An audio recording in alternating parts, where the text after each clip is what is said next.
Bonjour, je me présente Manon Chevalier, coordonnatrice de la pastorale jeunesse de l'archidiocèse d'Ottawa. Qu'est-ce que les Journées mondiales de la jeunesse, communément appelées la JMJ?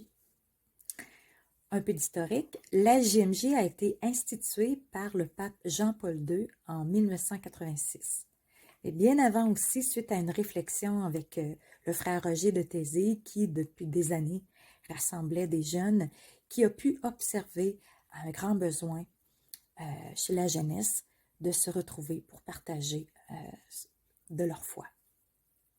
Donc, ce qui est important à retenir, c'est que ce grand rassemblement, qui est la JMJ, permet à chaque jeune d'aller à la rencontre d'un autre jeune du monde entier pour y retrouver un espace justement pour partager, pour discuter, pour trouver des pistes, des chemins, comment rencontrer le Christ aujourd'hui. La JMJ est soulignée localement chaque année dans chaque diocèse du monde lors de la fête des Rameaux. En 2020, le pape François a décidé, après 35 ans que la JMJ a été instituée, de célébrer la JMJ diocésaine lors du dimanche du Christ-Roi à compter de l'automne 2021.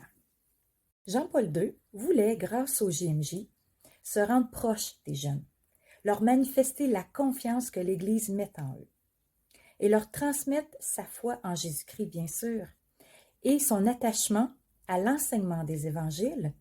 Benoît XVI et le pape François ont, dès leurs élections, exprimé leur bienveillance pour la jeunesse en prolongeant l'intuition de leurs prédécesseurs. Pour avoir moi-même participé et organisé cette JMJ, je peux affirmer que les Journées mondiales de la jeunesse sont par définition une grande fête de la foi, à laquelle des jeunes des 4 coins du monde se rencontrent et font l'expérience de l'amour de Dieu.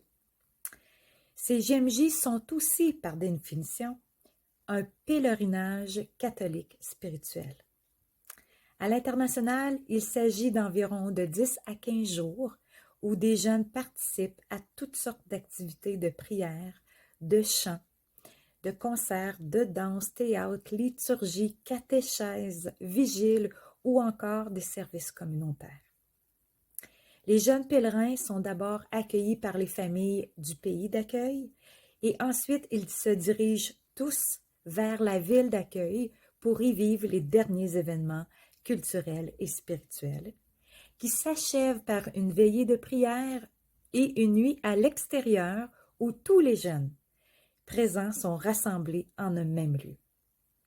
La messe de clôture, présidée par le Saint-Père, constitue le point culminant des JMJ.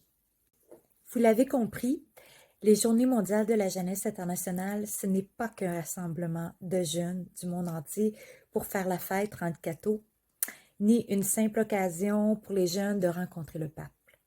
C'est une vraie démarche de foi, où chacun et chacune est appelé à faire non seulement son introspection, mais surtout à faire la rencontre personnelle de Jésus-Christ.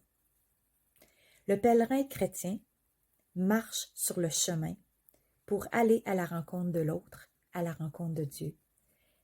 Aller au JMJ international, c'est se préparer bien à l'avance. Une préparation, est-ce vraiment important? En fait, je dirais essentiel. Je vais vous partager ceci. À l'automne 2017, j'organisais les Journées mondiales de la jeunesse qui allaient se vivre durant nos hivers canadiens. Ce fut lors de la JMJ Panama qui a eu lieu en janvier 2019. De plus, ce fut une première collaboration avec le Conseil des écoles catholiques du Centre-Est, le CSCCE. Un beau privilège, vraiment. Une expérience inoubliable dont nous pouvons encore aujourd'hui observer les fruits de ce riche pèlerinage de foi. Non seulement pour les jeunes élèves qui ont participé, et aussi pour les enseignants, les membres du personnel, les parents qui ont vécu ce grand rassemblement de la 34e Journée mondiale de la jeunesse au Panama. Ce pèlerinage a débuté en décembre 2017. J'étais entourée d'une équipe du conseil.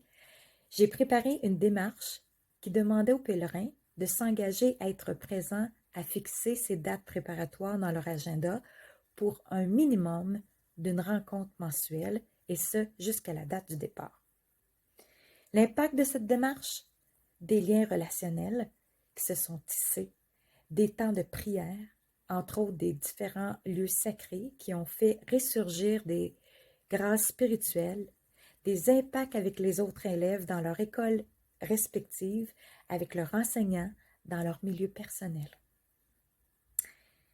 Je peux vous confirmer que pour retirer le maximum de fruits de l'expérience de la JMJ, la préparation est primordiale.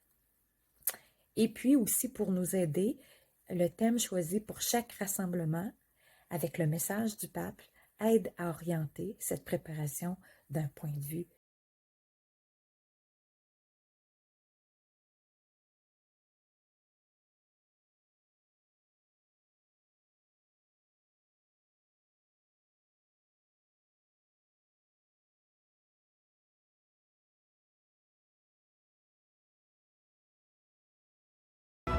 Au nom des conseillers scolaires et à mon nom personnel, j'aimerais souhaiter à la délégation du conseil un très beau voyage, un très beau pèlerinage. Je souhaite aux pèlerins des Journées mondiales de la jeunesse de vivre des expériences riches, de renouer avec leur expérience du baptême et de devenir des ambassadeurs et des ambassadrices modèles pour faire vivre la foi et la catholicité au conseil scolaire.